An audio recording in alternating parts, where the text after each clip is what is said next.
नमस्कार दोस्तों, हम पढ़ रहे थे राजस्थान की अरब सागर में गिरने वाली नदियाँ। पिछले वीडियो में हमने लूनी नदी के बारे में चर्चा कर ली थी। आज हम पढ़ेंगे माही नदी। स्टार्ट करते हैं माही नदी। माही नदी, सबसे पहले हम इसके उपनाम पढ़ेंगे कि इसके उपनाम कौन कौन से हैं। इसे कांठल की गंगा कहते हैं, कांठल की गंगा। इसे वागड़ की गंगा कहते हैं। इसे आदिवासियों की गंगा कहते हैं, आदिवासियों की गंगा। इसे कांठल की गंगा कहते हैं। क्यों कहते हैं? प्रतापगढ़ का जो कांठल क्षेत्र है वह इस नदी के किनारे बसा हुआ है, इसलिए इसे कांठल की गंगा कहते हैं। वागड़ की गंगा, डूंगरपुर और बांसवाड़ा, उदयपुर और बांसवाड़ा का जो पथरीला क्षेत्र है उसे वागड़ कहा जाता है, इसलिए इस नदी को वागड़ की गंगा कहते हैं। आदिवासियों की गंगा, डूंगरपुर, उदयपुर, बांसवाड़ा और प्रतापगढ़ जो क्षेत्र है वहाँ आदिवासी पाए जाते हैं, इसलिए इसे आदिवासियों की गंगा कहते हैं। अब बात करते हैं इसके उद्गम की। माही नदी का उद्गम कहाँ से होता है? माही नदी का उद्गम मध्य प्रदेश में से होता है। मध्य प्रदेश के धार जिले के अमरोरू में मेहद झील से होता है।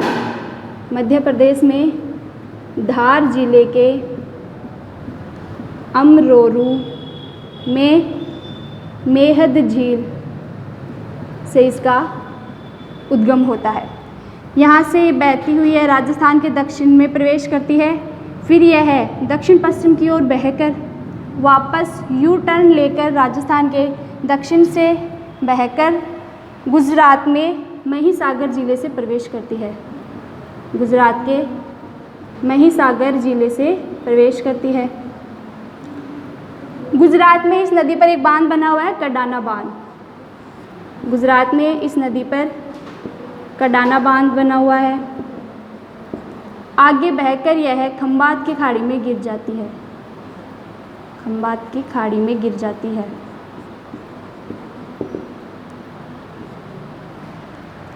अब बात करते हैं कि राजस्थान के कौन से ज़िले से होकर यह प्रवेश करती है। राजस्थान में यह बांसवाड़ा जिले के खांदू गांव से प्रवेश करती है।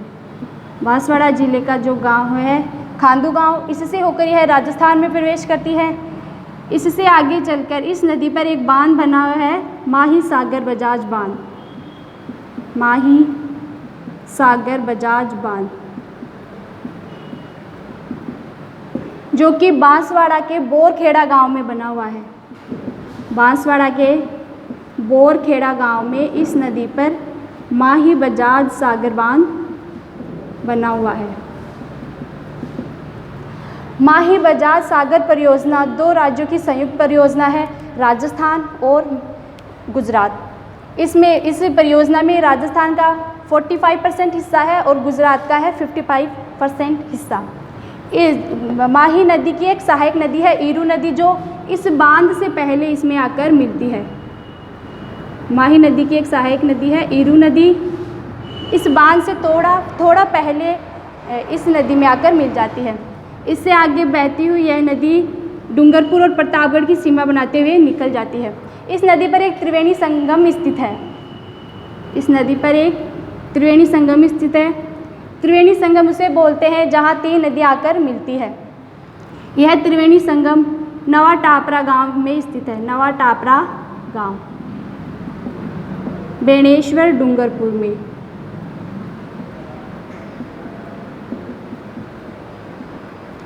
तीन नदियां हैं, सोम, जाखम और माही। इन तीन नदियों का संगम बेणेश्वर डूंगरपुर में है। यहाँ प्रतिवर्ष माघ पूर्णिमा को बेणेश्वर मेला भरता है।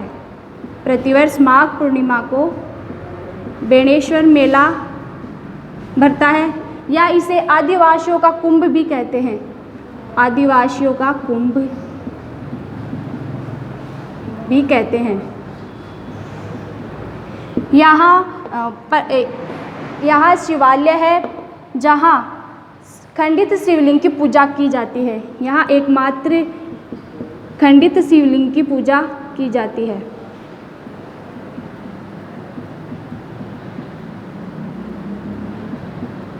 अब बात करते हैं माही नदी की सहायक नदियों के बारे में।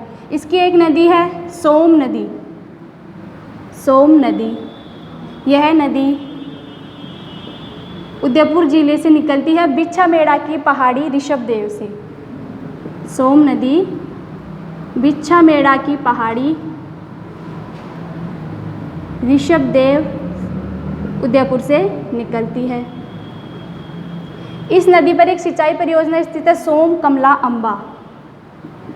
सोम कमला अम्बा, यह सिंचाई परियोजना सोम नदी पर स्थित है। सोम नदी उदयपुर से निकलकर बहते हुए बेणेश्वर में माही नदी में मिल जाती है। एक सहायक नदी है जाखम नदी। जाखम नदी का उद्गम प्रतापगढ़ की तहसील है छोटी सादड़ी, वहाँ से होता है। प्रतापगढ़ की छोटी सादड़ी तहसील से इसका उद्गम होता है। इस नदी पर प्रतापगढ़ में एक बांध बना हुआ है जाखम बांध। जाखम बांध यह राजस्थान का सबसे ऊंचा बांध है। 81 मीटर इसकी ऊंचाई है। सबसे ऊंचा बांध है और 81 मीटर इसकी ऊंचाई है। जाखम नदी प्रतापगढ़ के छोटी सादड़ी तहसील से निकलती है और यहाँ से निकलकर यह डायरेक्ट माही नदी में नहीं मिलती है। प्रतापगढ़ में एक स्थान का नाम है धरियावद, वहाँ पर यह माही नदी में मिल जाती है। धरियावद गांव में माही नदी में मिल जाती है। फिर इसकी एक सहायक नदी है आसन नदी। आसन नदी, यह नदी मध्य प्रदेश के आम्बेर से निकलती है। मध्य प्रदेश के आम्बेर गांव से निकलती है। यहाँ से निकलकर यह नदी राजस्थान के बांसवाड़ा में एक गांव है मेलेडी खेड़ा। मेलेडी खेड़ा से राजस्थान में प्रवेश करती है। यहाँ से बहकर यह नदी डूंगरपुर में माही नदी में मिल जाती है गलियाकोट के पास। गलियाकोट के पास माही नदी में मिल जाती है। इसके अलावा इसकी एक सहायक नदी और है मोरेन नदी। मोरेन नदी, मोरेन नदी डूंगरपुर की पहाड़ियों से निकलती है। डूंगरपुर की पहाड़ी, डूंगरपुर की पहाड़ियों से निकलकर माही नदी में मिल जाती है। यह थी माही नदी जिसके बारे में हमने पढ़ा। इसका उद्गम मध्य प्रदेश के धार जिले के अमरोरू मेहद झील से होता है। यहाँ से बहकर यह नदी बांसवाड़ा के खांदू गांव में राजस्थान में प्रवेश करती है। इस पर एक बांध बना हुआ है माही बजाज सागर बांध, राजस्थान के बोरखेड़ा गांव में। इस पर एक त्रिवेणी संगम स्थित है नवा टापरा गांव में बेणेश्वर डूंगरपुर में। सोम, जाखम और माही नदी, यहाँ पर यह एकमात्र स्थान है जहाँ खंडित शिवलिंग की पूजा की जाती है। माघ पूर्णिमा को यहाँ बेणेश्वर का मेला लगता है, या इसे आदिवासियों का कुंभ भी कह सकते हैं। इसकी सहायक नदी में है सोम नदी। सोम नदी का उद्गम उदयपुर के बिच्छेमेड़ा पहाड़ी ऋषभदेव से होता है। यहाँ से बहती हुई यह नदी बेणेश्वर में माही नदी में मिल जाती है। फिर बाद में जो जाखम नदी का उद्गम प्रतापगढ़ की तहसील छोटी सादड़ी से होता है। यहाँ से बहकर यह नदी डायरेक्ट माही नदी में नहीं मिलती है। प्रतापगढ़ का एक स्थान है धरियावद, वहाँ पर यह माही नदी में मिल जाती है। जाखम नदी पर प्रतापगढ़ में एक बांध बना हुआ है जाखम बांध, जो राजस्थान का सबसे ऊंचा बांध है और इसकी ऊंचाई है 81 मीटर। फिर इसकी हमने बात की आसन नदी। आसन नदी का उद्गम मध्य प्रदेश के आम्बेर गांव से होता है। यहाँ से यह राजस्थान के बांसवाड़ा जिले में एक गांव है मेलेडी खेड़ा, राजस्थान में प्रवेश करती है और गलियाकोट के पास माही नदी में मिल जाती है। फिर हमने बात की मोरेन नदी। मोरेन नदी का उद्गम डूंगरपुर की पहाड़ियों से होता है। यहाँ से बहकर यह माही नदी में मिल जाती है। गुजरात के महिसागर जिले में यह नदी प्रवेश करती है। गुजरात में इस नदी पर कडाना बांध बना हुआ है और अंत में यह खंबात की खाड़ी में गिर जाती है। इसके बाद में बात करते हैं हम बनास नदी, पश्चिमी बनास नदी।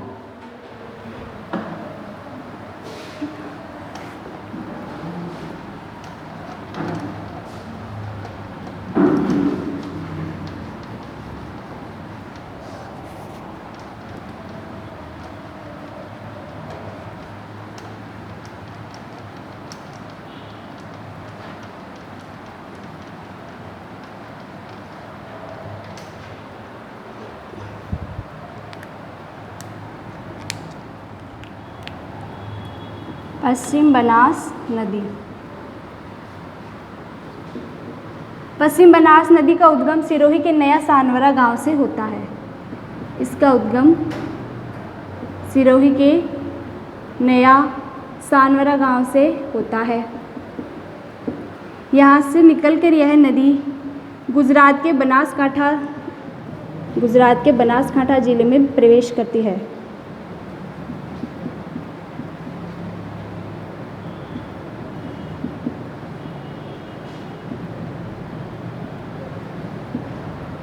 पश्चिमी बनास नदी, इसका उद्गम सिरोही के नया सानवरा गांव से होता है और यह नदी गुजरात के बनासकांठा जिले में प्रवेश करती है। यहाँ से बहकर यह नदी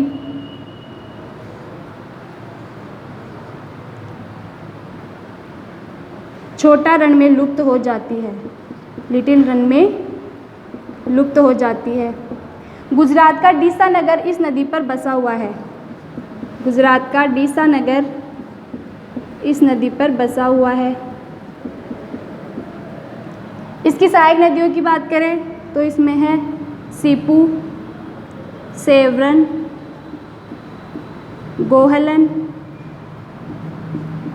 कुक्कड़ी, यह इसकी सहायक नदियां हैं। अब इसके बाद में बात करते हैं साबरमती नदी के बारे में।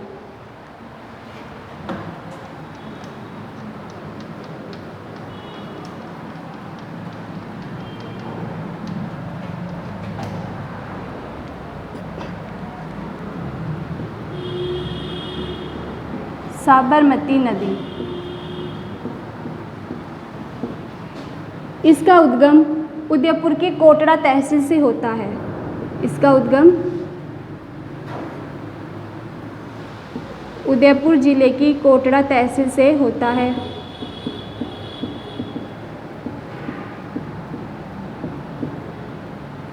गुजरात में यह नदी साबरकांठा जिले से प्रवेश करती है।